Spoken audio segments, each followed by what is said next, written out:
পৌঁছিয়েছেন। রাসূলুল্লাহ সাল্লাল্লাহু আলাইহি ওয়াসাল্লাম আসমানের দিকে ইশারা করে বললেন, আল্লাহুম্মা আশহাদ, আল্লাহুম্মা আশহাদ, আল্লাহুম্মা আশহাদ। আল্লাহ আপনিও সাক্ষী থাকুন, আপনিও সাক্ষী থাকুন, আপনিও সাক্ষী থাকুন। তিনবার এই কথা বললেন। এরপরে দায়িত্ব ট্রান্সফার করলেন, ফালিবাল্লিগু শাহিদ আল গায়ব, যারা উপস্থিত আছো তারা অনুপস্থিতদের মাঝে এই দায়িত্বের পেগাম পৌঁছে দিন।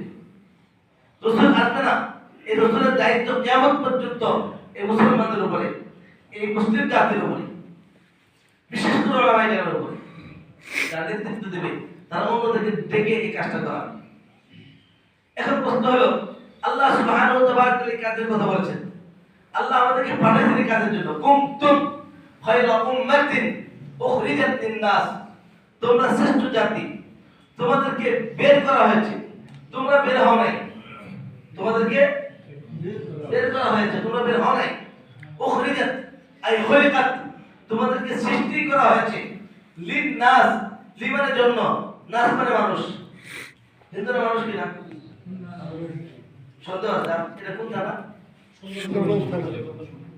সুন্দরবনে থাকা মানুষ হিন্দুরা মনে মানুষ না, কি বলে?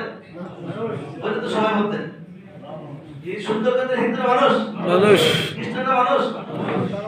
আল্লাহ বলেন, কুনতুম, এ মুসলমান তোমরা, খায়রা উম্মাতিন, তোমরা হচ্ছে শ্রেষ্ঠ জাতি, তোমাদেরকে বের করা হয়েছে। উখরিজাত আই খুলিকাত, তোমাদেরকে বের করা হয়েছে।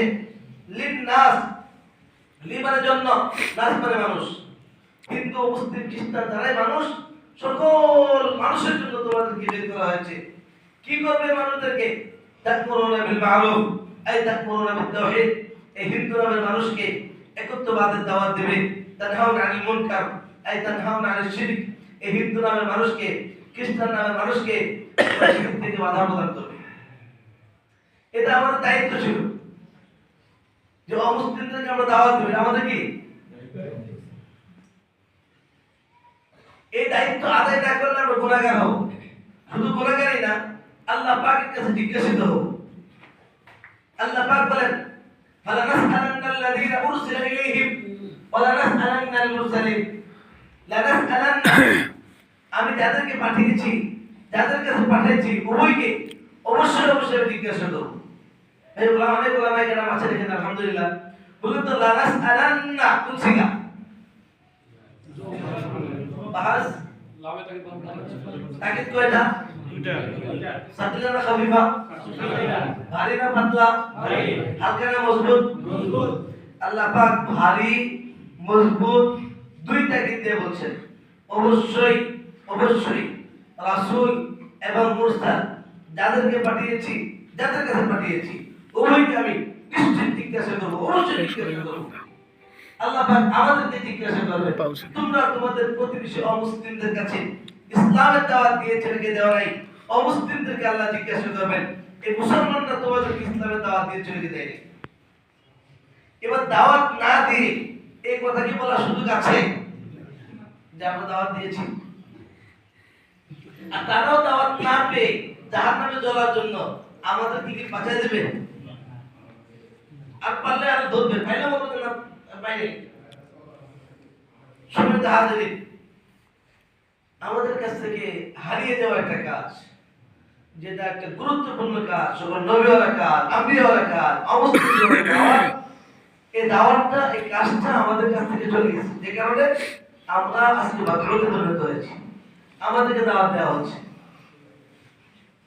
আচ্ছা বলুন তো, অমুসলিমদেরকে দাওয়াত দেওয়ার শরীয়তের বিধানটা কি?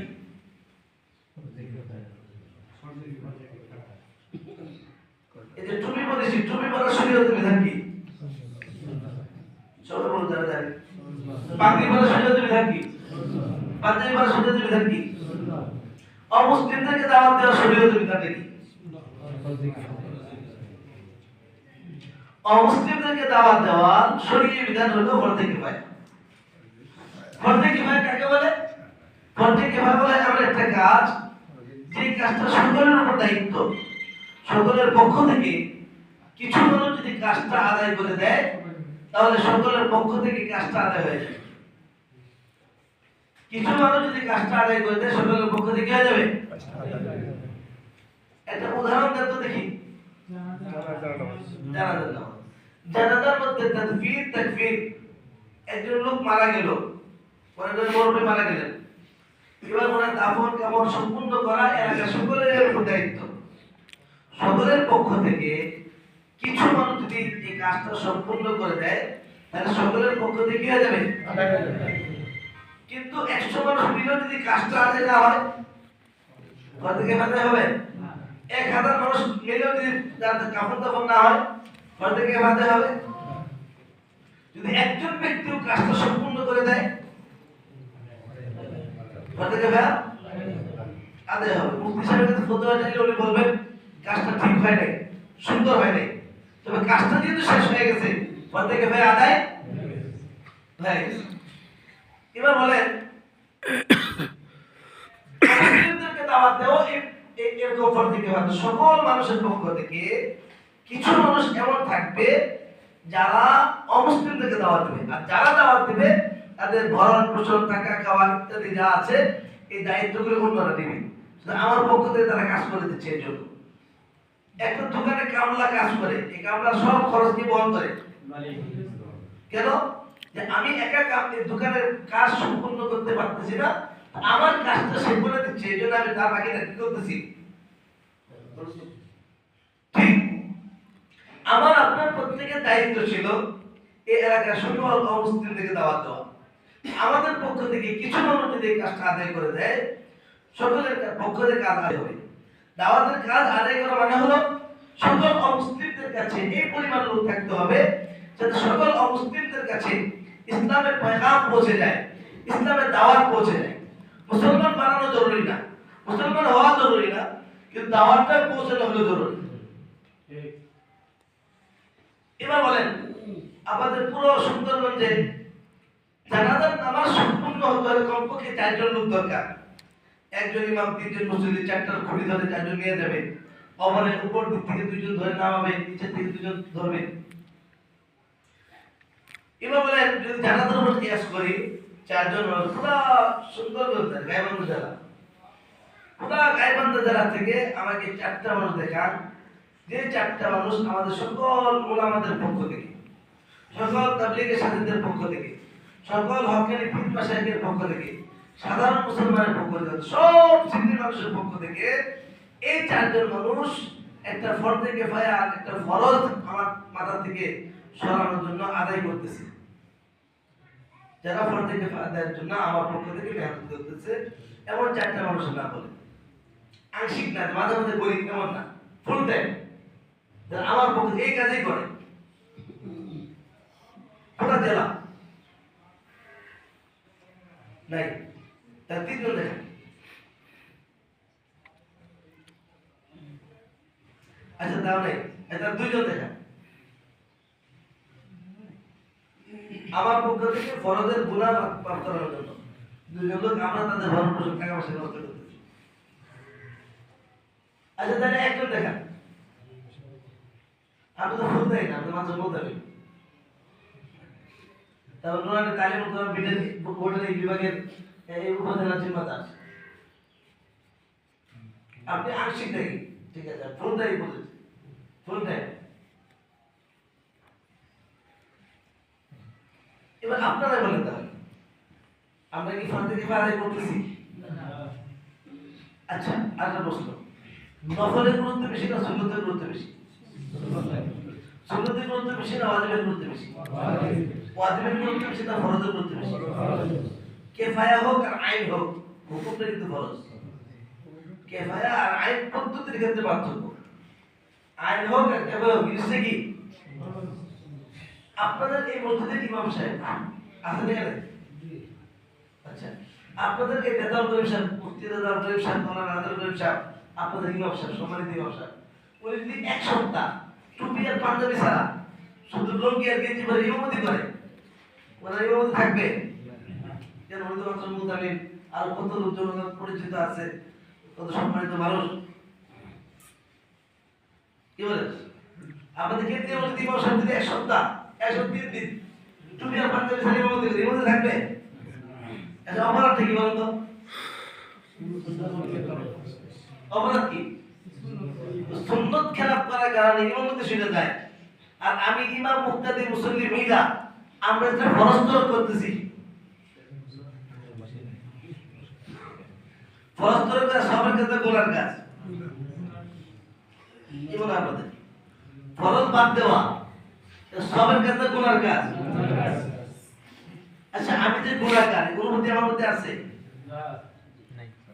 আমি একটা ফরজ তরক করার কারণে প্রতি মুহূর্তে একটা আমার নামের খাতার মধ্যে লিস্টে তারা আমার খাতার মধ্যে ভালো লিস্ট লিখতেছে নামাজি মুক্তাকি, ঠিক অপোজিট আরেকটা লিস্টে আসছে এই লোকটা পাঁচ ওয়াক্ত নামাজ করার পরেও উনি একটা ফরজ থেকে তরক করার কারণে গুনাহগার।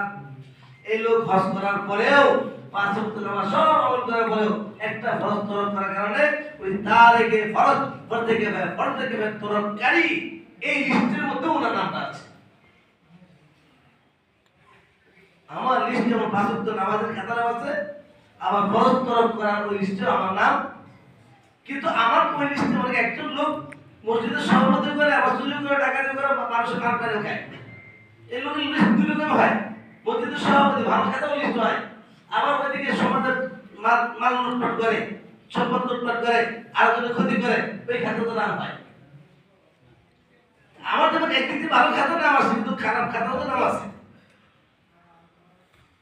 কিন্তু প্রশ্ন হলো যে আমি যে একটা ফরজ তরককারী, একটা আল্লাহ পাক একটা বিধান তরক করে গুনাহগার হচ্ছি, এই অনুভূতিটা পর্যন্ত আমার আপনার নাই। কেন নাই? এটা একটা কারণ আছে, কারণটা বলে বলছি, মনে করে দেন বলে গেলেন।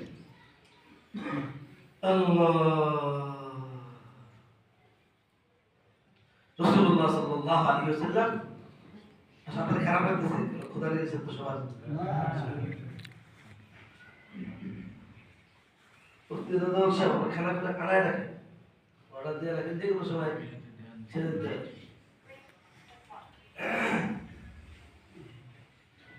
আল্লাহ সুবহানাহু ওয়া তাআলা রাসূলুল্লাহ সাল্লাল্লাহু আলাইহি ওয়াসাল্লামের অনেক সিফাত দিয়েছেন। তো হিন্দ ইবনে জাহাদ রাদিয়াল্লাহু তাআলা আনহু রাসূল সাল্লাল্লাহু আলাইহি ওয়াসাল্লাম সিফাত বর্ণনা করতে গিয়ে বলেন, কানা রাসূলুল্লাহ সাল্লাল্লাহু আলাইহি ওয়াসাল্লাম দাইমাল ফিকরা ليست له راحة متواصل الأحزان دائما الفكرة ليست له راحة। নবী আলাইহিস সালাতু ওয়াস সালাম সর্বাবস্থায় তিনি উম্মতের ফিকির করতেন। সর্বাবস্থায় কিসের ফিকির করতেন? উম্মতের ফিকির কেমন করতেন? আল্লাহ পাক আয়াত নাযিল করেছেন, লাআল্লাকা বাকিউন নাফসাকা আলা আথারিহিম ইন লাম ইউমিনু বিহাযাল হাদীসি আসাফা ইন লাম ইউমিনু লাআল্লাকা বাকিউন নাফসাক। মনে হয় আপনি আপনার জীবনটা ধ্বংস করে দেবেন, মনে হয় আপনি আপনার ধ্বংস কেন? ইন লাম ইউমিনু ইন মানে কি? যদি লাম ইউমিনু মুদারের আগে লাম আসতে কিসের অর্থ দেয়? এই লোকগুলি কেন ঈমান? ইন লাম ইউমিনু বিহাযাল হাদীসি আসাফা। এই কথায় এই আফসোসে আপনি আপনার জীবনটাকে শেষ করে দেবেন, ধ্বংস করে দেবেন। কেন? যে লোকগুলি কেন ঈমান আনছে না? নবীর যুগে ঈমান কারা আনতেছিল না? নবীর যুগে ঈমান কারা আনতেছিল না? অমুসলিম কাফেররা কেন ঈমান আনে না? এই আফসোসে এই কষ্টে নবী ব্যথিত ছিলেন। আল্লাহ পাক দুই জায়গায় সূরা শুআরা এবং সূরা কাহফ দুই সূরার মধ্যে আল্লাহ পাক ওনাদের ব্যথার কথা উল্লেখ করেছেন এবং ব্যথার কারণও উল্লেখ করেছেন। দুই জায়গায় একই কারণ উল্লেখ করেছেন যে এই কাফের মুশরিক অমুসলিমরা কেন ঈমান আনতেছে না?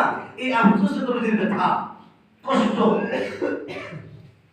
এবার বলেন আমরা ওই নবীর ওয়ারিস হয়ে, আমরা ওই নবীর উম্মত হয়ে আমাদের অন্তরে কি তার সমপরিমাণ বিন্দু পরিমাণ ব্যথা আছে যে আমাদের আশপাশের অমুসলিমগুলি মরলেই জাহান্নামে যাবে?